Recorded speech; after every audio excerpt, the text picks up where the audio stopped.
ಹಾಂ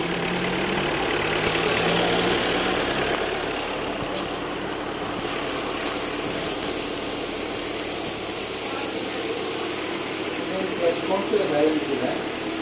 5 ವರ್ಷಲ್ಲಿ ಇನ್ನೊಂದು flush count balance ಇದೆ. ಈಗ ಲಾಸ್ಟ್ 6 ಮಿನಿಟ್ ಅದಾಗಿ ರಿಲೀಸ್ ಮಾಡ್ತಾ ಇರುತ್ತೆ. ಇದು ಒಂದು ಲಾಸ್ಟ್ ಒಂದು ಕೌಂಟ್ ಇದೆ ಫ್ಲಶ್ ಕೌಂಟ್.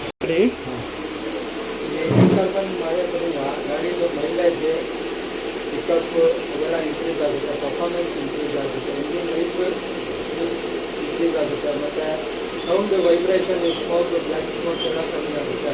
ಮತ್ತು ಹಳೆ ವೆಹಿಕಲ್ ಇದೆಯಲ್ಲ ಅದಕ್ಕೆ ರೀಫ್ರೆಶ್ ಮಾಡಬೇಕು. ಹೊಸ ವೆಹಿಕಲ್ ಮಾಡಬೇಕು. ಹೊಸ ಅಂದರೆ 60 to 80% ಕಾರ್ಬನ್ ರಿಡ್ಯೂಸ್ ಆಗುತ್ತೆ. ಮತ್ತು ಕಸ್ಟಮರ್ಸಿಗೆ